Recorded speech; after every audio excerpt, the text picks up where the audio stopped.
Good afternoon, everyone, and welcome to Berklee Abu Dhabi. My name is Maysa Kara, and I'm the Artistic Director of Berklee Abu Dhabi. We are extremely glad to have you all here with us and bring you to today's Beyond Time Masterclass presented by Danilo Pérez and Terri Lyne Carrington, where rhythm, improvisation, and unity take center stage. We're delighted to have created this collaboration with the Herbie Hancock Institute of Jazz and as part of their community and outreach program for the International Jazz Day that we're all looking forward to attend on April 30th. And I would like to welcome Mr. Hancock himself. It's such an honor to have you with us in the room.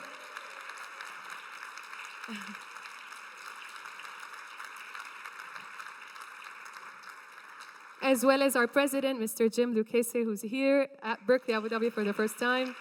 Such an honor to have you with us as well.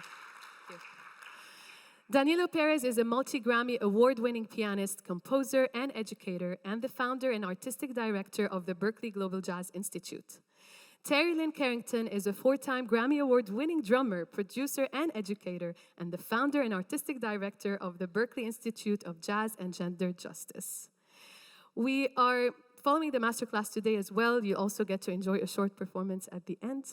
And we also look forward to welcoming you at the Berklee Abu Dhabi Jazz Night happening on April 29th that will feature incredible artists, international and regional jazz artists. So we hope you enjoy the masterclass today. And without further ado, please welcome Danilo Pérez and Terri Lyne Carrington.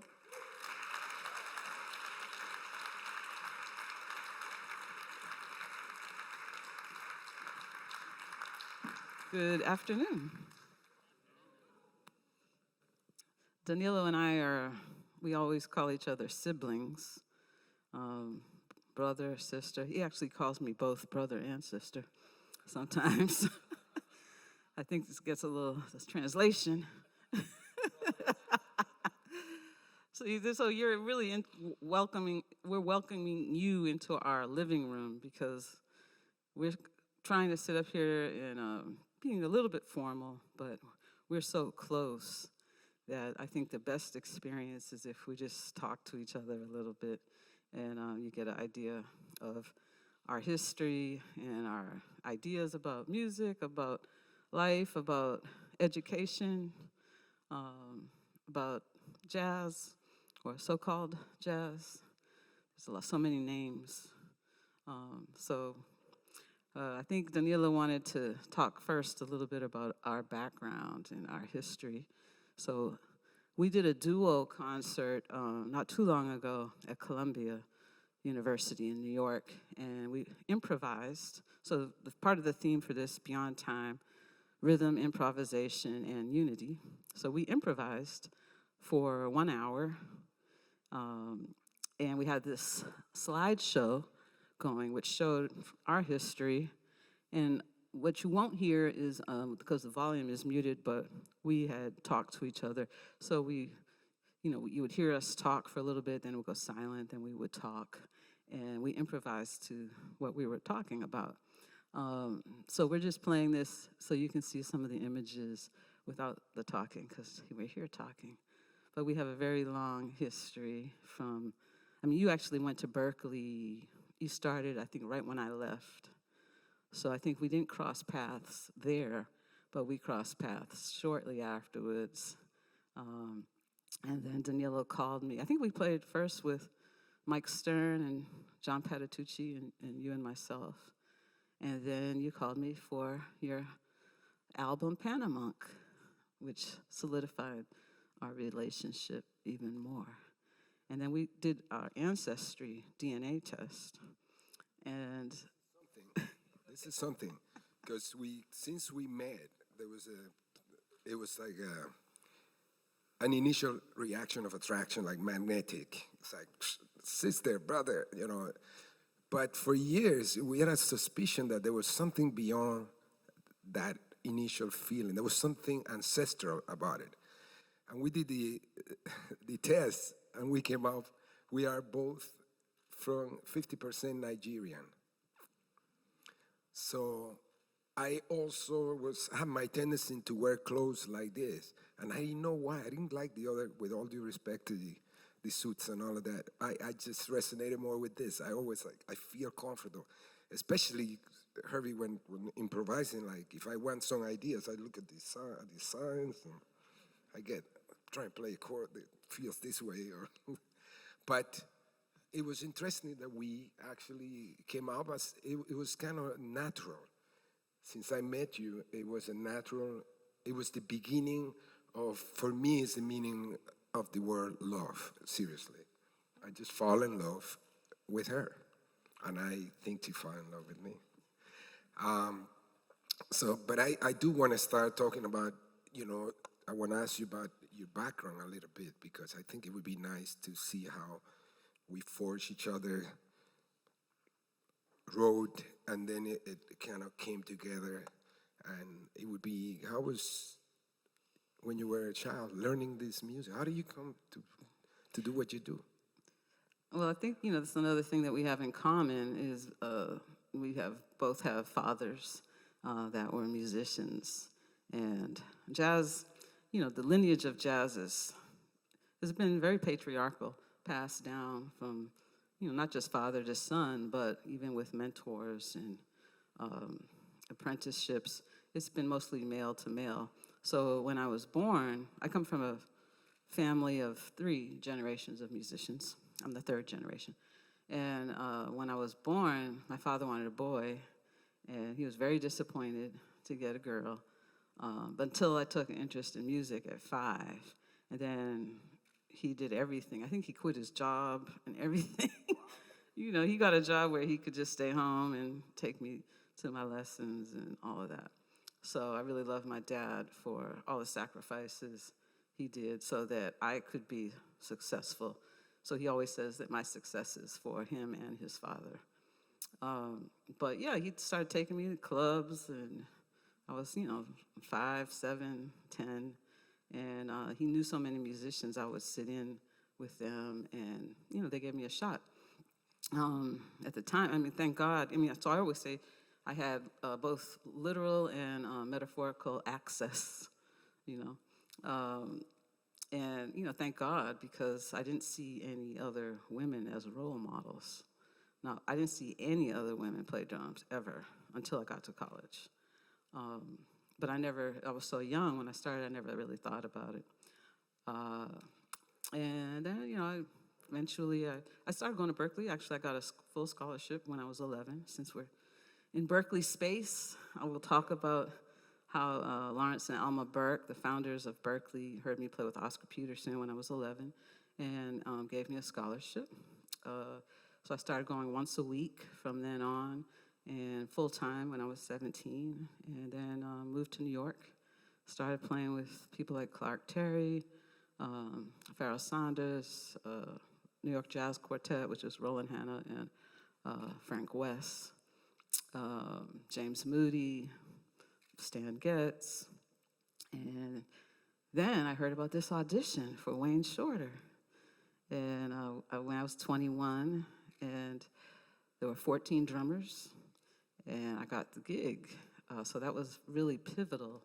I met people like Herbie Hancock and all kinds of people through playing with Wayne Shorter, and I moved to LA, got a TV show, put out a record. Things were doing really good that time, and then I couldn't get arrested after my first record. I got shelved for about almost 20 years. I'm skipping through a lot of things. But what I learned from that was to invest in yourself and bet on yourself. So I said, well, let me just make a recording. I didn't have enough money to really do it, so I used frequent flyer miles. I did all these things to just make something happen. I think Herbie came and played on a few tracks. So I think I just didn't, I traded with him a week or 2 or something of touring.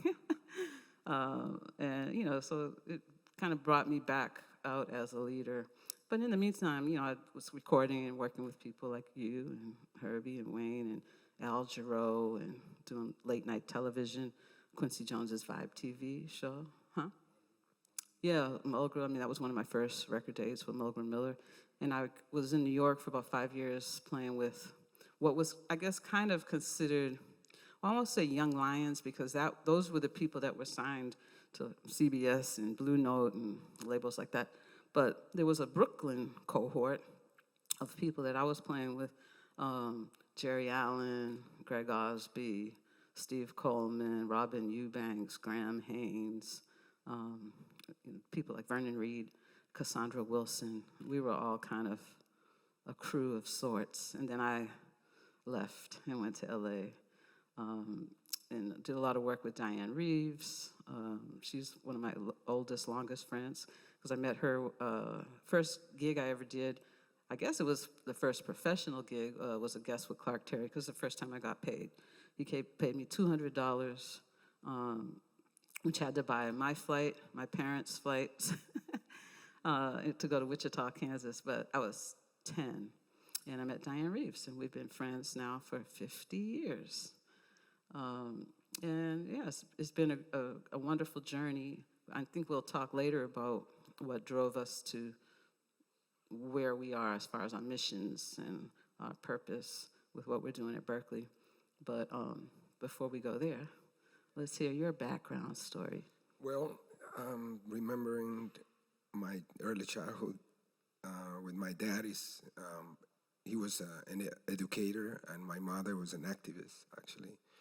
The 70s in Latin America is an important period of time, because it had the dream that something different was going to happen. And in Latin America, a lot of people really were more united than you think to everything that was going, especially Panama. Panama has an important part of the history, because Panama basically functioned as an apartheid in the Americas to the United States. Our experience was that we had our roots, but also we have North America in the country, so we had to learn many things, and we had the opportunity to experiment, I would say. And my dad was a creative individual. He actually noticed since I was 2 years old that he would throw all the records, and he would say, "Find Pata Pata" by Miriam Makeba. And that was the show. Every time you came to my home, there's a little kid, he can barely talk. He's almost 2 years old, almost. He can barely talk or anything, but he'll find Pata Pata. So I would go in and grab Pata Pata, and everybody, yeah! So another group of friends would come in, and he would say, "Find Pata Pata," and throw more records, 500 records. And I'd be like, "Pata Pata." And my dad started noticing that if he would sing something to me, and he would say, for example, "Ta ta ta ta," you say, "Ta ta ta ta." You say, "Buenos días, buenos días." It's ta ta ta ta. Okay, buenos días, ta ta ta ta. Oh, okay. And slowly I started learning really quick to speak. Then he would say, 2 + 2 is 4. 4 + 2 is 6. 6 + 2 is 8. And 8 is, and I would be like, "This is breakfast." What? "Oh, you have to give me the answer." "Ah, okay. 2 + 2 is 4. 4 + 2 is 6. 6 + 2 is 8. And 8, and I would say 16. So that's how I learned mathematics. He experimented with me so many ways. That's in one side. And another side, which is a story I never talked much, is about my mother. Meanwhile, my mother was a part of the revolutionary group, really training herself to speak out to that ideology of revolution. So I was getting that from her. I would accompany her to the things like this, and she was talking about humanity, we have to, social justice, we are become one. That's my mother. That was my dad, and the side 2 + 2 is 4, 4 + 2 is 6. What happened is my dad was also a professional singer, and he actually had access to all the best orchestras that were coming out, especially the great Cuban bands. So when I was a kid, I was around people like Orlando Contreras, who is a great bolero singer from Cuba. He was right in my apartment. He would take me to his rehearsal.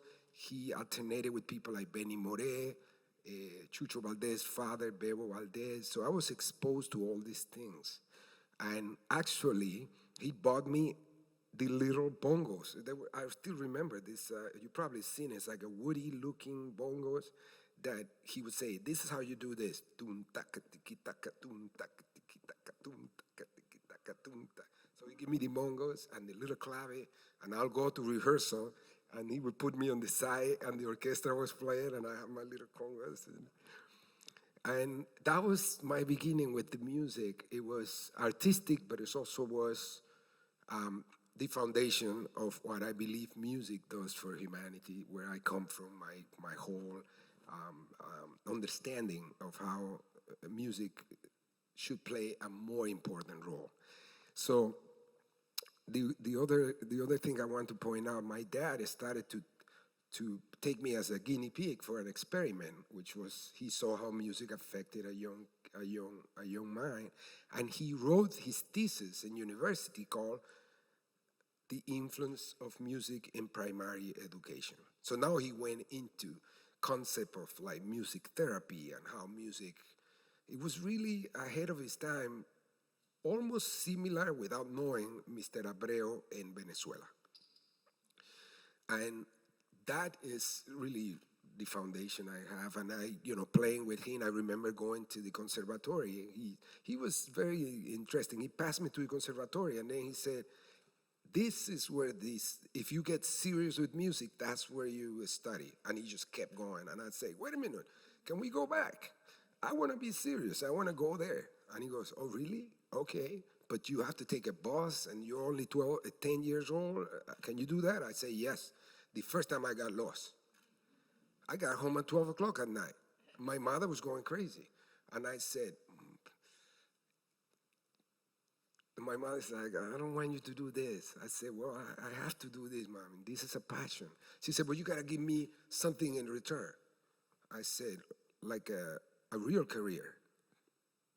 "Okay, what about electronics?" So that became my major, electronics. And I put music on the hide, kept studying music and electronics. So I think I don't want to go ahead of myself but I think that experience, with my dad and seeing how music united us and created actually an incredible relationship that I still to this day appreciate and nurture with my dad. It's really, really special.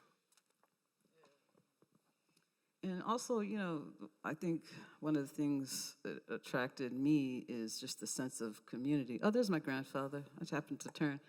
So I never met him. He passed away about 6 months before I was born. But those drums he's playing in that picture, the drums that I started playing on, yeah. But he played with people like Duke Ellington, and when they came through Boston, because back then they would have pickup bands. So Sammy Davis Jr., Fats Waller, all kinds of pictures of Fats Waller at our house. And who else? Duke Ellington, Fats Waller, Sammy Davis Jr.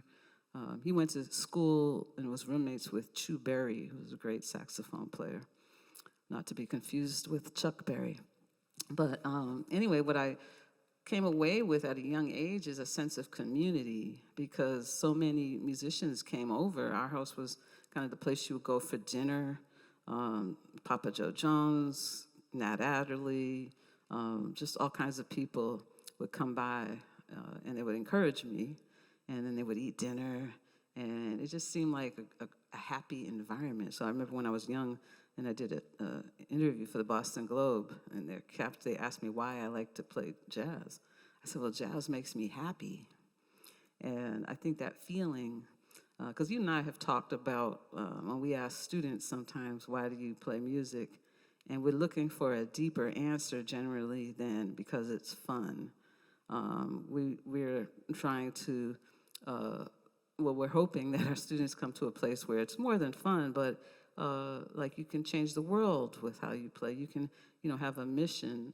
Lord knows we need a mission now, where we're doing serious work as artists, trying to transform culture and create world peace and all of these things.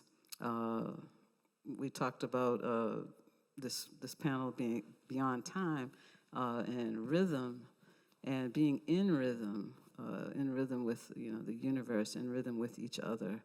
So that sense of community is something that was always important to me, because jazz is, I don't like the word, I don't like democracy. That's used a lot when people talk about jazz, because in theory it's supposed to be democratic, but I don't really think it's reached that. It has the potential to do that, but I always think democratic for who, for whom. And I don't know, I think I'm more interested in a socialist approach to jazz if we're making those kinds of comparisons.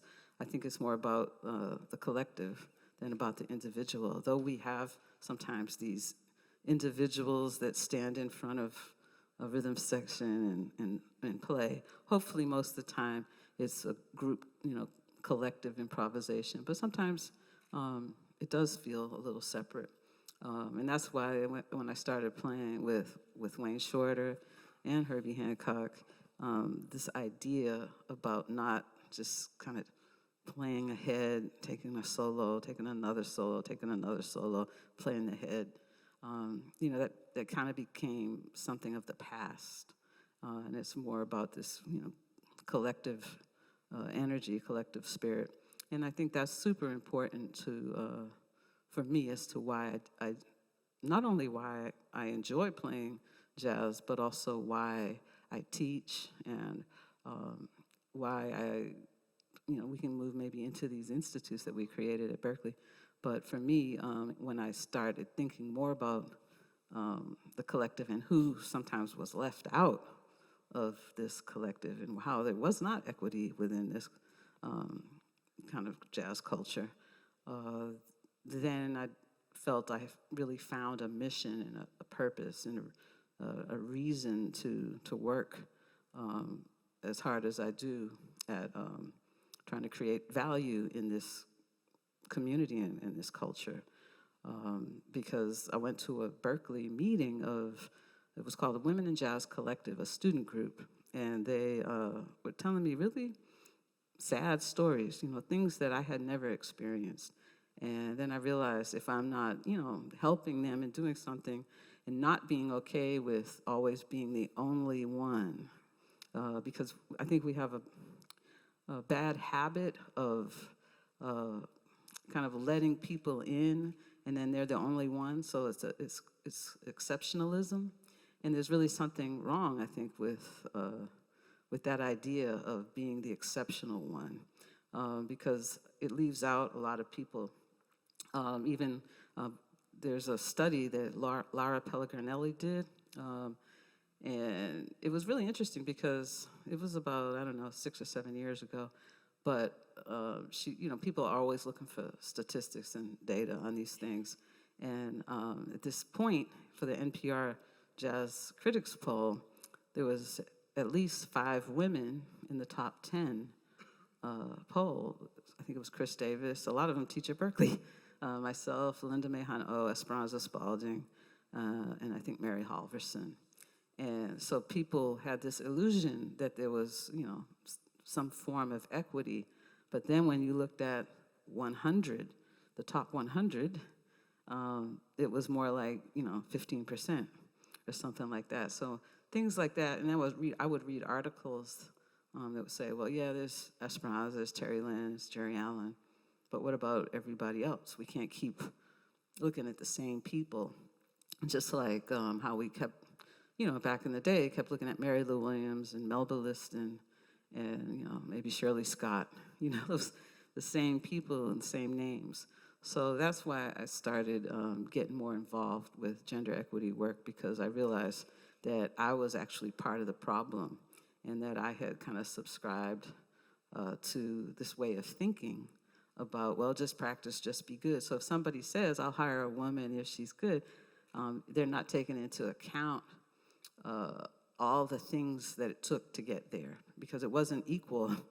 You weren't getting the same apprenticeship, mentorships. You weren't getting the same opportunities in band in high school.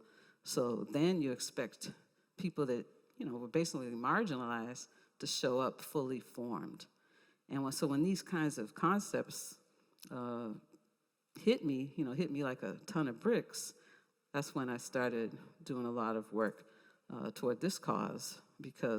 And also, just my interest and curiosity about what would jazz sound like with more equity, gender equity with people creating it. It would have a different aesthetic, and we don't know what that would sound like because every woman that has been successful based off of trying to sound like their male counterparts or their male heroes. So we haven't heard this music with another aesthetic other than a very masculine aesthetic embedded in it. And so I started thinking, what have I squashed in my own playing? What was I not, allowing myself to even be in tune with? How do I see the world maybe different than somebody else?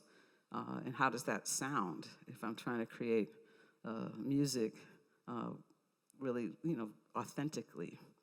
So those are the things I started pondering, which are difficult subjects for many reasons, but the biggest reason is you're pointing to something that hasn't been done, so it's difficult to imagine, because people always come up to me and say, well, what does jazz sound like without patriarchy? I say, I don't know, but because, it's not really, we're not there yet, really. But then little glimpses of things happen. A concert, I'll see something, I'll hear something, I'll say, that sounds a little different. And I say, oh, this is it. I see, where we're going with allowing this aesthetic to change, allowing the culture to change, allowing people to be their full, authentic selves, while, creating the music, studying the music, performing the music. So our mission is to, recruit, teach, mentor, and advocate for people trying to study and perform jazz with both gender equity and racial equity as guiding principles. And that's a whole nother subject. Jazz education and racial equity is a whole nother subject that I won't go into right now. Yeah. I wanted to follow up on my side because I always got, very clear your vision of where you are now, and you have been really amazing and committed to continue. And I've seen you speak out, and I've seen you big advocate for. But when I go back in the from my side, how we come around. When I was 10 years old, that was the first time I experienced the power of music at the highest profound level, which is my dad and I always jam at home, and a repairman came to fix the washing machine. And actually, we were jam around 5 o'clock. He got there at 10 o'clock in the morning and worked all day until 5. Before he was leaving, my dad went to the kitchen and got a shredded carrot and give it to him. Every time you came to my home, you have to sing, you have to play. My dad saw that as a ritual, if you want to say. So a lot of people wouldn't want to come to our place because they say, I'm no musician, My dad say, you don't have to be a musician. Don't call it music. There's something there invisible that once you tap into will become visible. And I remember he gave this shredded carrot to the repairman, and the guy is kind of stiff at the beginning, right? And my dad said, yeah, go ahead. And I'm playing the piano, we're jamming, And he gets into, and his face, wow, he looked like he was in like a big stage or something, like he was blowing. 15 minutes of that. And when we finished, my dad said, how much was the washing machine?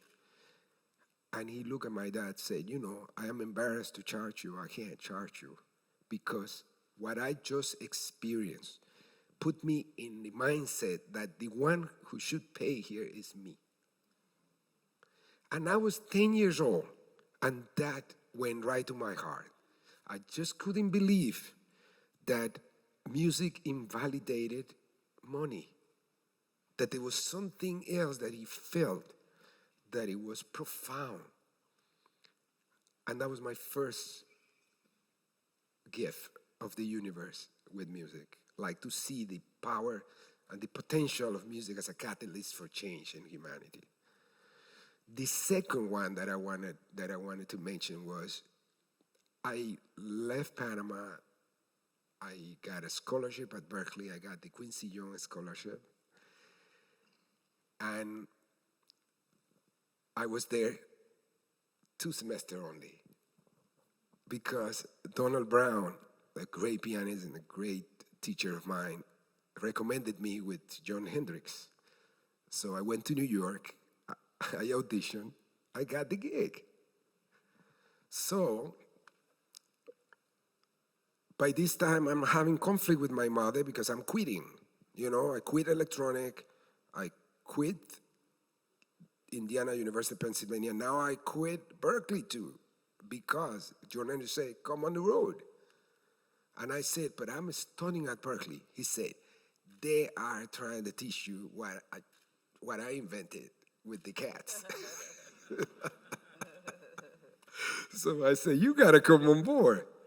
So I called my mother. I said, Mommy, I'm staying in New York. I'm leaving. So she said, you don't know what you're doing, Mommy. Anyway, that's another conversation. First, yeah, you know, Mother, that's like, so first gig in Panama. This is 1989. In June of 1989, I joined the Dizzy Gillespie United Nations Orchestra. 6 months later, I'm planning to do my first concert in Panama. 22nd of December. I get there the 18th, and the 20th of December, the United States invaded Panama. I was young, with all these things about being a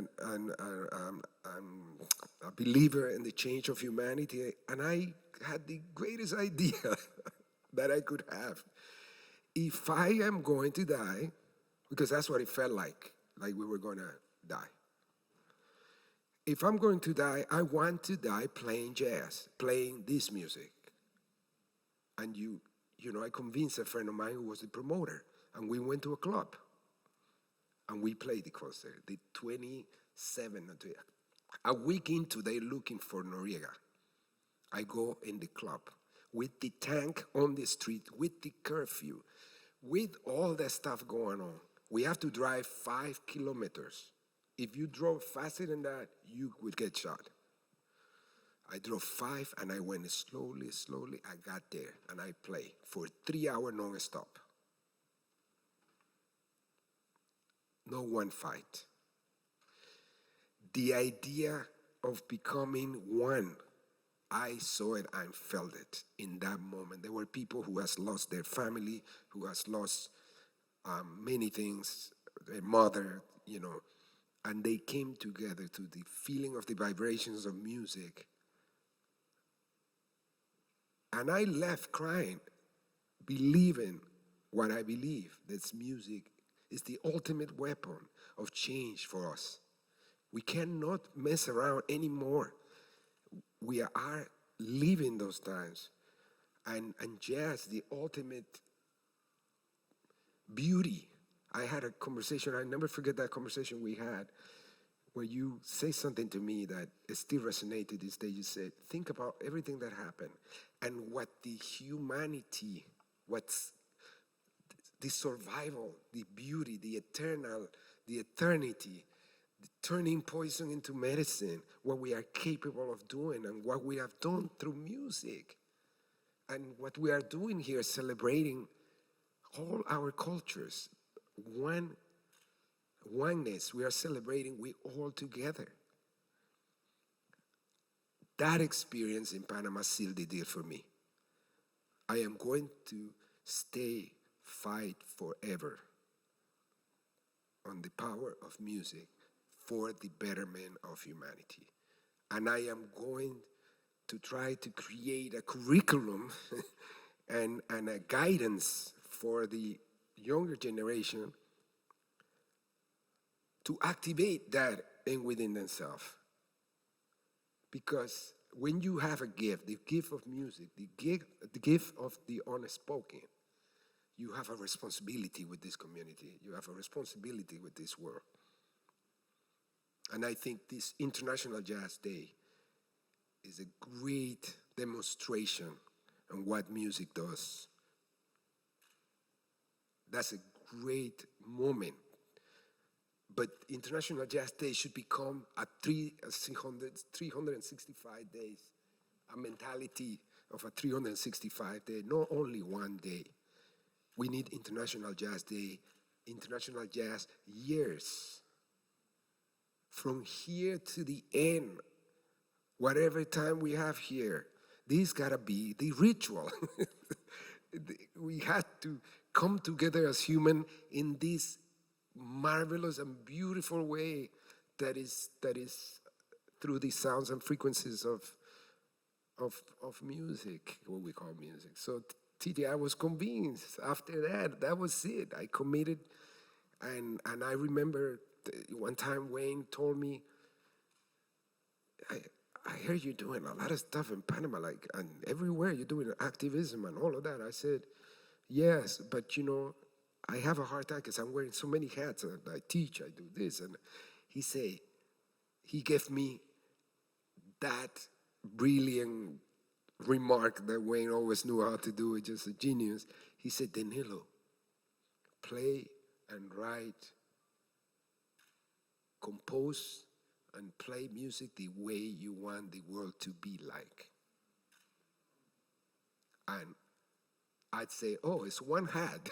Put all the hat together. So when I play, I am thinking, this is the moment. We only have today.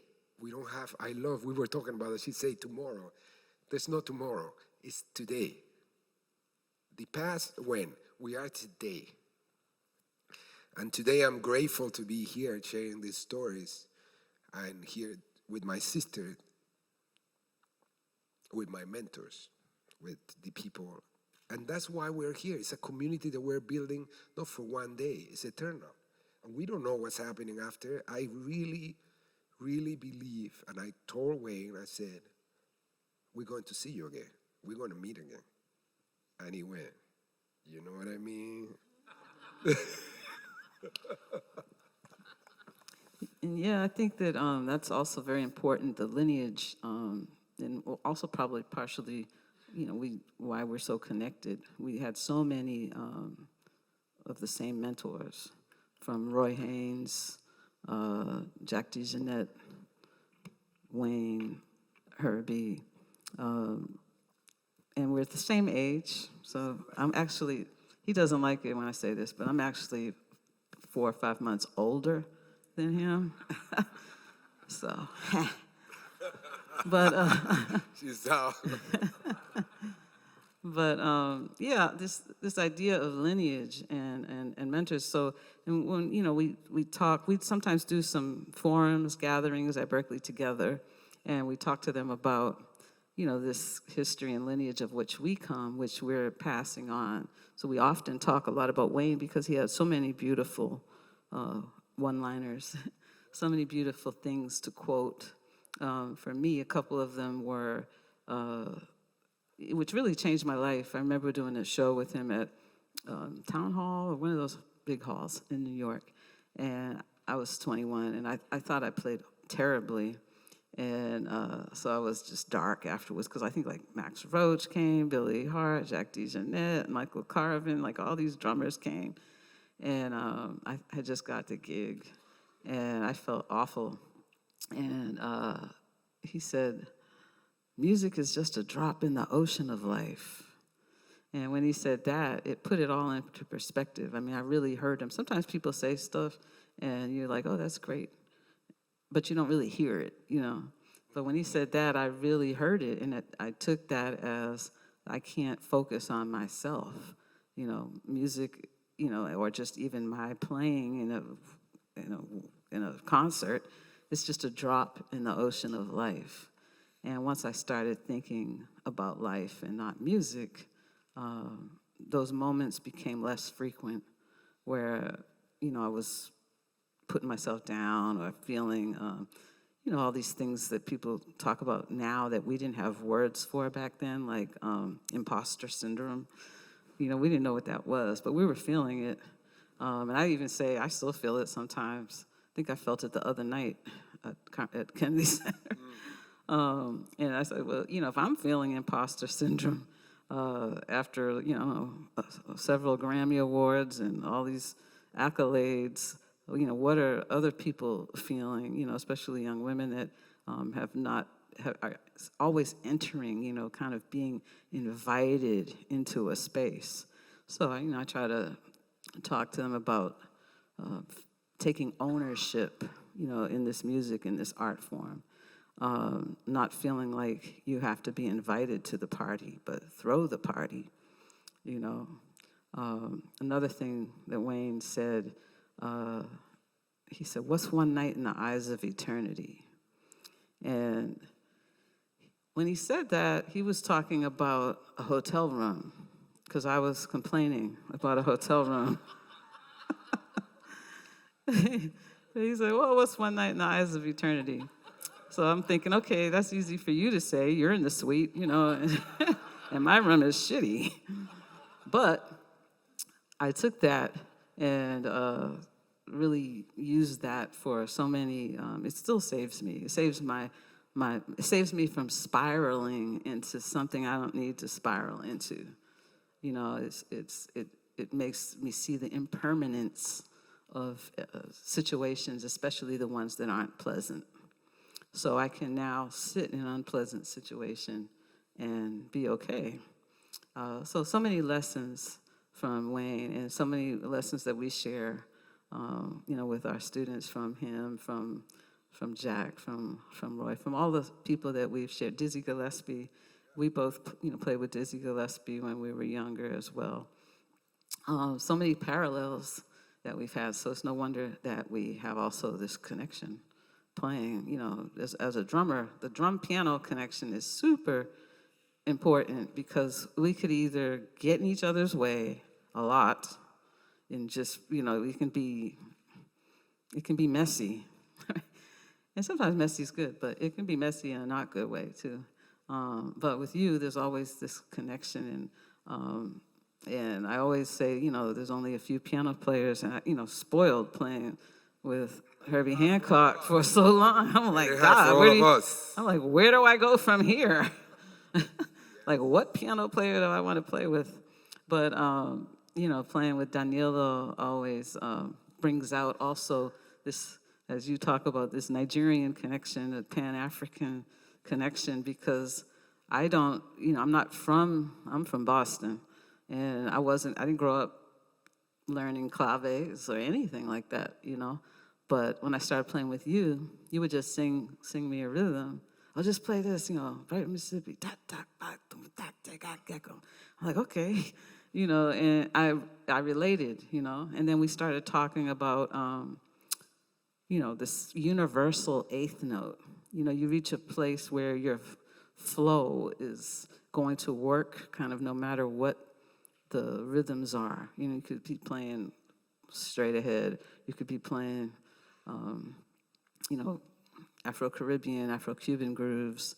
But that eighth note can, the same eighth note can work, because, I don't really hear you changing, and so many great players, I don't really hear you changing your phrasing.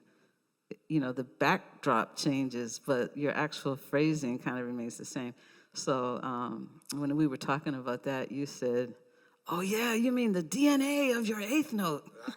I was like, exactly. Everybody has it, And so those are the things that, I learned and came to, thinking more globally when I started playing with you, which showed me this connection, from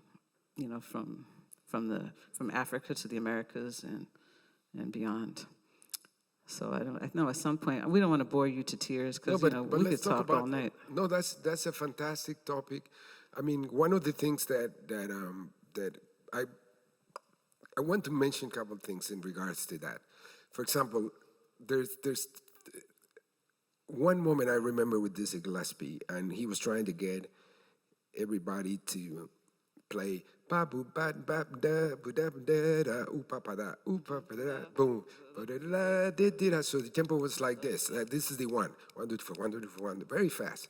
So the phrasing was ooh pa da da da boo da da da.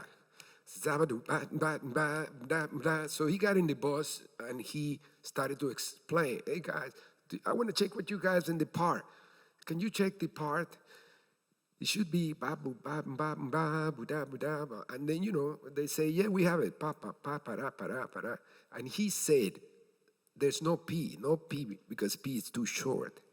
And the time is gonna get interesting. He didn't say that, but that's what I say. No, it's boo, ba, di, do. This song is slurred.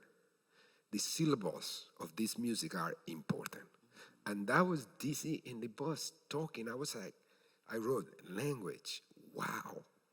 Language has to do a lot with this. How do we conceive time and what words we use? So he started to say, before you play a rhythm, he say, internalize. I mean, I'm making conclusions of what he, I used to spend with him a lot of sound check. He would say,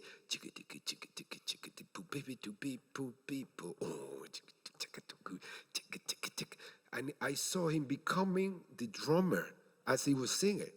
So one of the things I learned from Dizzy Gillespie is the engine. Like he said, before you play, you have to, to take it to take it to back, and then pick out the horn, bap, bap. So you're ready to jump on it. He said the drums are embedded in the spirit of this music, and we all have to be drummers. Bam. This is what I learned from all these masters.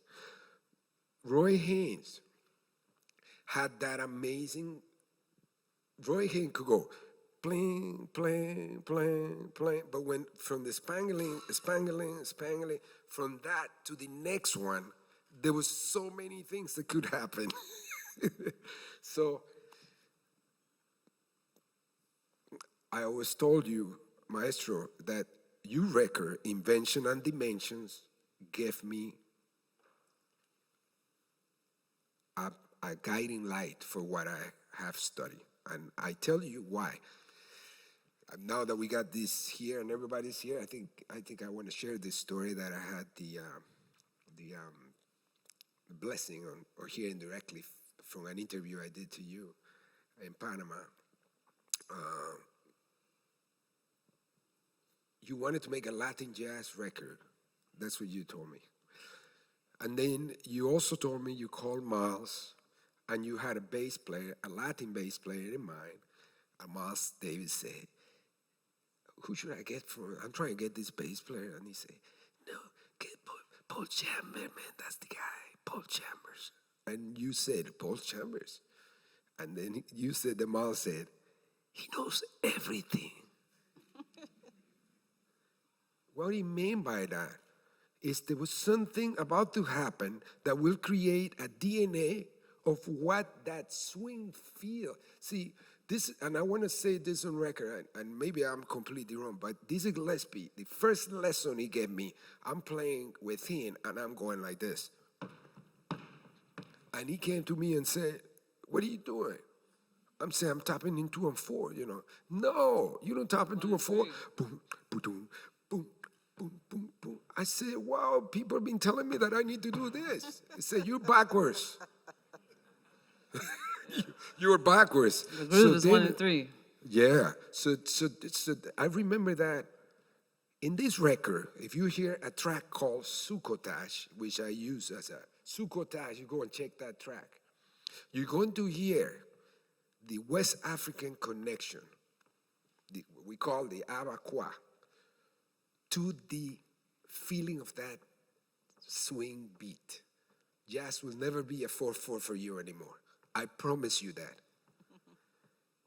You hear all those spaces because Willie Bobo, who doesn't get talked about a lot, but Willie Bobo was important in this music, bringing that bilingual sound to the music, connecting the roots of the Pan-African with jazz and the swing. So you chose the amazed. He started with chicka-cha, chicka-cha, chicka-cha, ting, ting, tung, tung, tung, tung, tung, ting,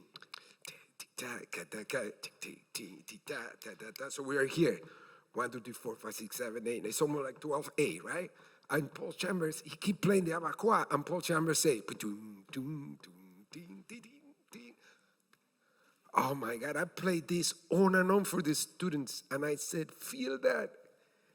A whole story that was invisible got revealed to me. Oh, this term about Latin, Latinos, this and that. So Dizzy Gillespie was correct. We are uniting a simple element of Afrocentric, the African diaspora. The beginning of this music lived in the Caribbean. That was the slave trade. So Roy Haynes, now I go to Roy Haynes in regards to this. I play with Roy Haynes. In 1957, he does a trio with Phineas Newborn and Paul Chambers. Oh my God. And he plays, this is when we get more into the sounds of this. He plays a song.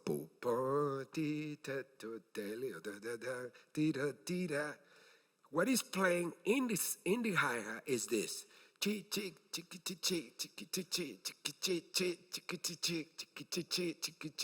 won't believe what pattern is that. That's the salsa pattern. The what is it? The cascara, the bell pattern of all the mambo is used to these days in all those famous Latin songs. You know what I mean? So what happened there was a realization, was you brought something, even though you wanted to try to do something else, it became something for me that I jump on it and I create my whole philosophy, like this is the way we should learn to play this music. We should talk about West African rhythm. We should talk about the students should be able to play the drums with their instrument, with their combined with this. And then Roy Haynes sealed the deal for me because I started playing with him. I started feeling that Caribbean beat on it. Not only that, I wanted to mention, not only that, he said to me, he gave me a test and I felt it, Terry. He said, who got me my first gig in New York? And I went. I thought I knew his history. I said, Lester Young. He said, Falls, because he used to do the like true and false, like Perez, Piano Man, Falls. I was like, Charlie Parker, Falls. You got one more. It's got to be Saraband. He goes, Falls. You won't believe who took me to New York. A Panamanian pianist by the name of Luis Russell. Luis Russell was the artistic director of the famous Louis Armstrong Orchestra, who doesn't get talked about. Now, look at this. He said, Perez, you need to learn your history. Boom. He said, you need to learn your history. Oh, but I think, man, you came from a country that has been a part of this history and you don't know your history. That is a shame. Look, he showed me, he had photo of the letter that was sent to the Musician Union. He still had that letter from Luis Russell. And he was very proud to say, he gave me the gig without even hearing me play. Charlie Holmes recommended him. And he got the gig because of that. So check that out. Now I'm going to, now from Sukhothai to Roy Haynes, now I go and I check. Now I start to see Sonny White, the pianist that played in Strange Fruit with Billie Holiday, was from Panama. What? Billy Coban from Panama. This one, I'm gonna hear someone like, what? Eric Dolphy was from Panama. See, I told you, nobody said it. Randy Weston was from Panama. Carlos Garnett, Alex Blake, and the list goes on and on and on. Now, why is this history not known? What is this history is not a part of the studies of this music? That's a good question. That's a good question. Why are we leaving out that history that is so important, that we were already one before we became separated? That's an amazing history to look at. Now, here is the last beat, and I'll pass, I'm sorry I took, but here's the last beat that is essential. Well, Louis Russell went to New Orleans. He was 19 years old, so he was already playing jazz like that. 7 months later, he is playing with the syncopators of King Oliver. He moved to Chicago. He moved to New York with King Oliver, and he left. Louis Russell take the rhythm section, which is that Paul Barbarian, and there's what they call the New Orleans rhythm section sound with the syncopation. He create the Louis Russell Orchestra, top orchestra with Fletcher Henderson and Duke Ellington. Louis Armstrong, they knew each other from New Orleans. Louis Armstrong moved back to New York from Europe, come back. He says, I want to play a set with the Louis Russell Orchestra. He plays a set, and guess what? He loved it. His manager, what was his name? Joe, anybody remember his name, Joe? Yes, Joe Glazer, thank you. Joe Glazer, hey man, wow, no history. Joe Glazer called him up and said, Louis Armstrong wants your orchestra. But here's the catch. We need to change the name from Louis Russell Orchestra to the Louis Armstrong Orchestra. And that is a true story I'm sharing with you. There's so much history, that is attached to this music. So I always, say I feel not bad for these students, but I don't envy them because there's so much to learn every decade, every year. They have to know everything that we know, and then all the new stuff. You know what I mean? So it's just so much. It's so much work. I remember talking to Jerry Allen once, and I said, "Well, why don't people want to study bebop? I mean, it seems like they're just not interested, this generation." And I think it's so important for phrasing. That's where you really learn phrasing. And I said, and they have to know the history, attached to it. And I was going on and on to her, and she said 3 words. She said, because it's hard.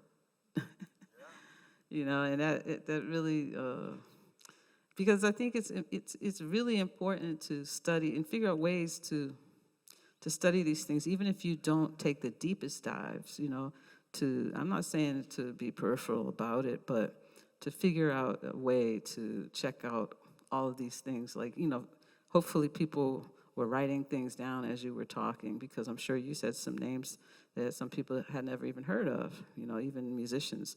So it is a lot of work, but at the end of the day, and that's why I think, too, this whole idea about individualism and collectivism, it takes so much. It's like we practice often in solitary space, and it takes so much time to learn to master an instrument that we kind of come out the gate thinking about this sense of being an individual, because we spend so much time by ourselves practicing.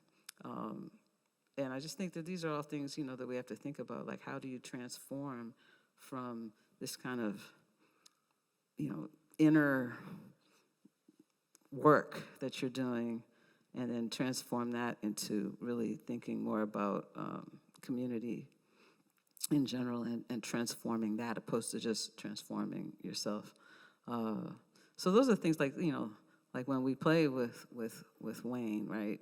And he could play 1 note or 2 notes or a phrase, and it has so much meaning. And he, was such a master at you can hear the whole history of jazz, in a couple of phrases or a phrase or even a note, and you can hear, his connection to humanity. And how do you get to that level of mastery?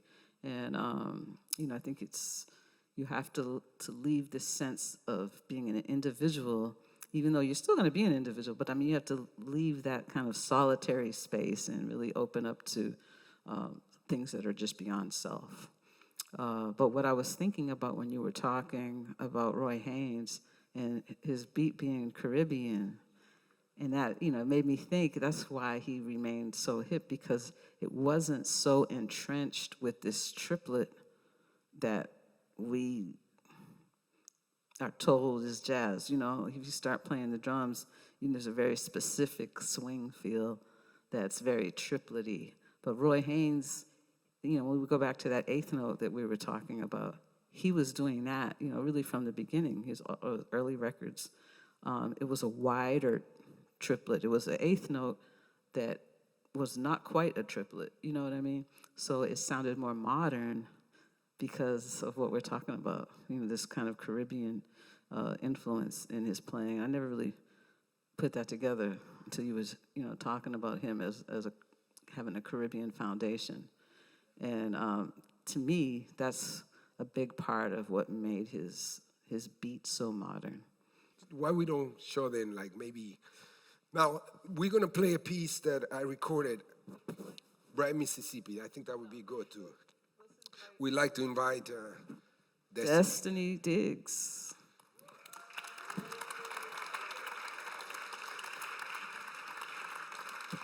Now, when I want to acknowledge, I'm going to start this piece, and when you hear boom, boom, don't get confused. It's not one. It's actually four. 1, 2, 3, 4, boom. So I just want to let you know that. So this is where we start.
Yeah, that's a trick. Do you know what I mean? The tricky. It's like the 4 feels like 1.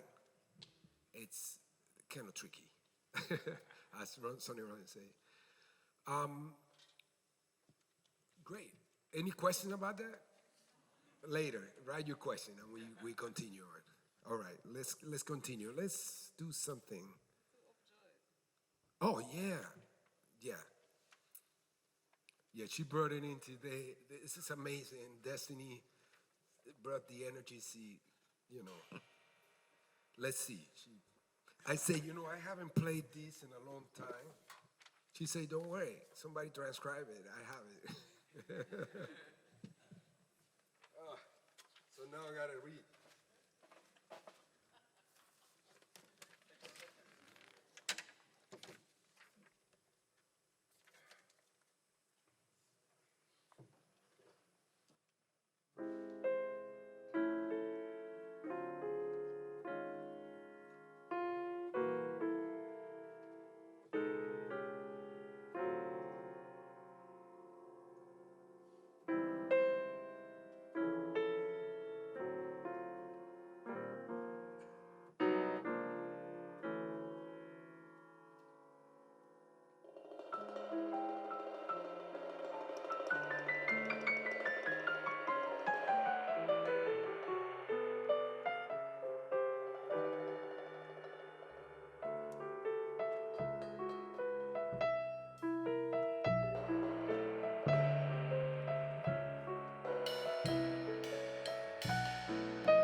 I think now is when we can open it up for any questions, if there are any, about anything. It doesn't have to be about what we just played or what we talked about. Any questions? Or any answers? Okay, when you're working with vocalists, the previous piece, I could scat all over. That was easy to scat with. This piece was more difficult. So do you change anything when you're working with vocalists, or do you just rely on them being good enough to do that? That's a great question. For me, I wish I was a vocalist. My love for my dad, who is a great vocalist, that's what I'm trying to do when I play, just try to be a singer and try to vocalize the crazy idea that's coming at me. But I have a lot of care and respect for trying to, if I can't hear it, then, it's probably not, I didn't hear it, I think the voice is it's the greatest instrument. The body and the voice, especially, is the greatest. I think at the end, we all try and be a voice when we play. And also, I think that we're really trying to support whatever the situation is. So some vocalists can stretch more than others, rhythmically, harmonically. You can throw all kinds of weird chords at certain vocalists, and like Herbie doesn't give them any breaks. I learned that from him. I learned whatever I'm doing wrong, I learned it from him. But I think, but see, that's where like professionalism and all kinds of things come into play, because so if I hear that happening and I hear somebody feeling unsettled or without grounding, then I'm going to play a certain way to support them if something else is happening that may make them feel unsettled. I have to know when I can do that and when I can't. Sometimes the harmony is enough to sustain them, then I can do some weird stuff rhythmically.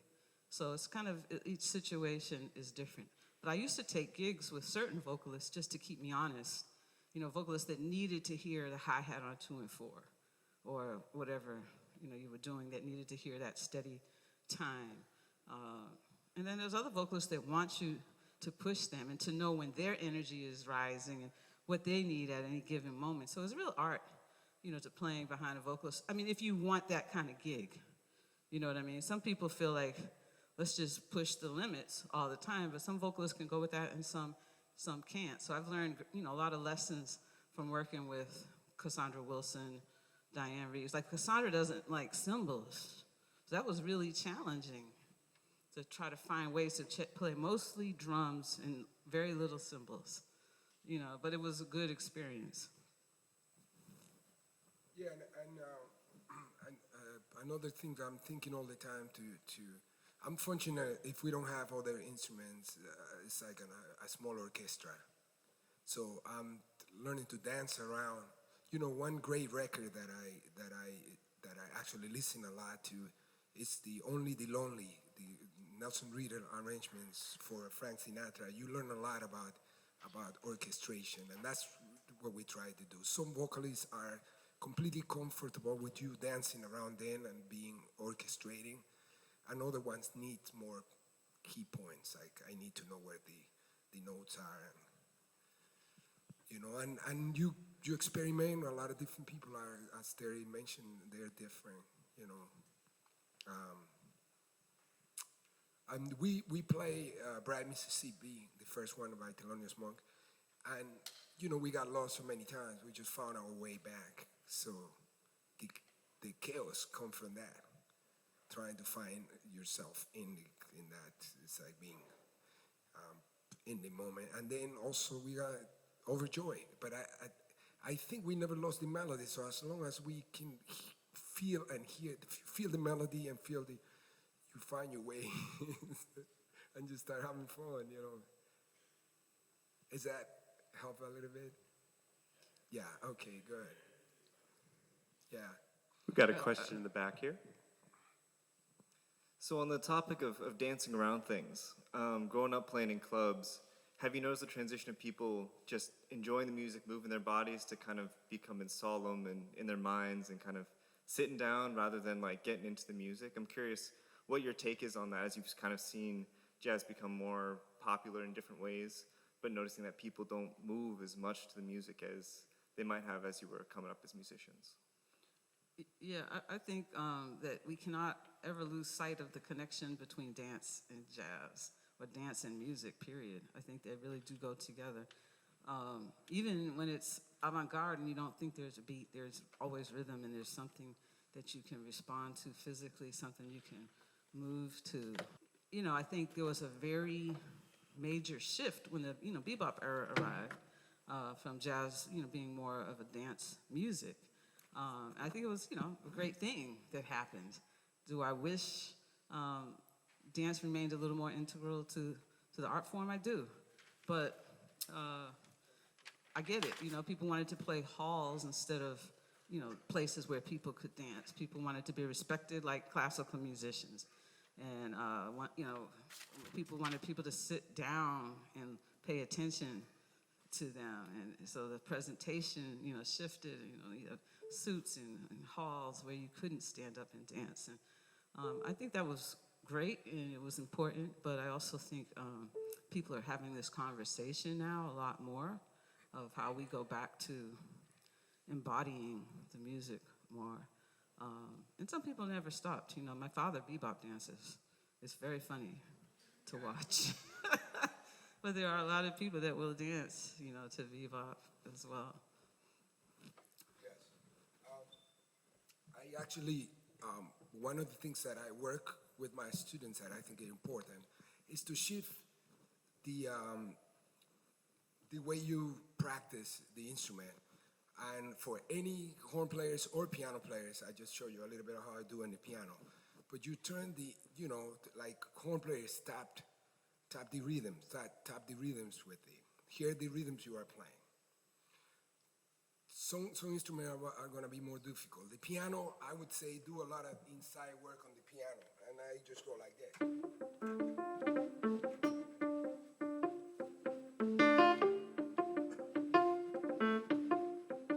So you need the body.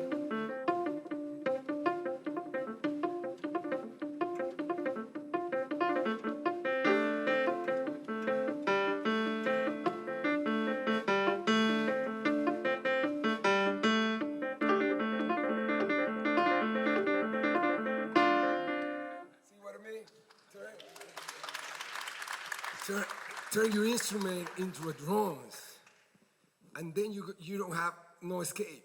You have to deal with that. And for example, if I'm doing something like this, I would say, what about if you join in with us and something like that, so you can feel what it is to join in that, what we call the chaos of that groove. But it's something that is grabbing you, and you're gonna say,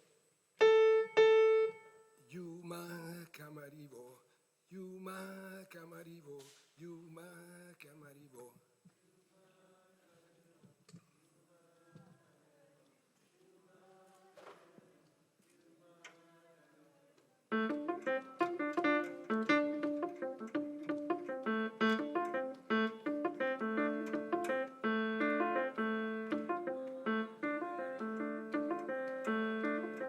Yeah, so that's coming from here. What we want is with the twist and everything. And you start moving like this because you can't help it. Oh, God. Get up. And the way I do that is, first lessons, I put on James Brown, and I ask them to dance. And I'd say 80% of my students couldn't. And I don't really teach privates anymore. But when I was like, if you can't feel this, like, how are you going to make me feel anything that you play? If you can't, so I start like, move a shoulder, because people just be like this. Yeah. So just move your head, just move your shoulder, move your neck. Just nod, do something, tap your foot. Like. Get up and do what you say. Feel it with everything. Get up and sing the same thing. Okay? Wow. So everybody get out. You already stand there. Yeah. Here we are. You know what to say, right? Yeah, let's rehearse. 1, 2, 3, 4. Okay, good. He needs more, but the body's gonna tell you what to do. Okay, here we are.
Now the dance is improvised. So a dancer might come like this. Somebody do whatever you want. Come on. Now it's a Soul Train line. Get it, Herbie, get it, Herbie.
Do you see what happened?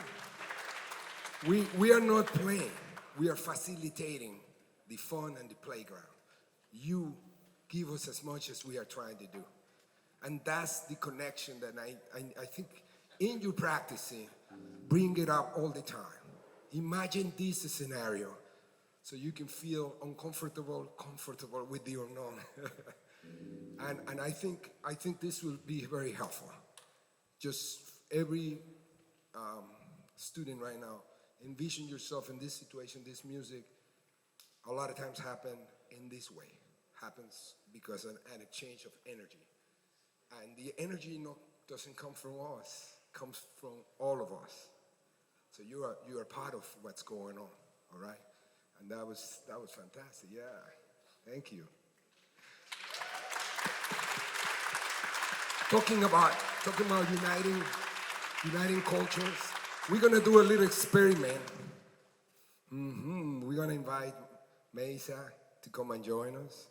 And we have also a special secret We'll see what we do together.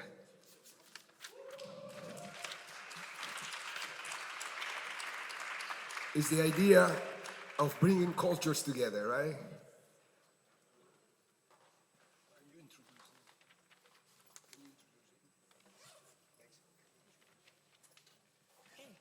Please welcome Kinan Adnawi on oud, Syrian oud player.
نحن والقمر جيران بيته خلف تلالنا بيطلع من قبالنا يسمع الألحان نحن والقمر جيران لما طلوا زارت عالقناطر دار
I'm not gonna be inappropriate and say what we think when we hear these kind of things. How can the world come together faster? Through music. That's it. Let's not run around the topic anymore. Let's bring school, art to our communities from early on. They only learn to relate to each other. That should be, yes, getting them young, make them do this like today, and they will experience the power of unity, the power of rhythm, and the power of improvisation and comprovisation. Thank you very much. Terri Lyne Carrington, my sister. My brother, Danilo Pérez. Thank you, Destiny Diggs.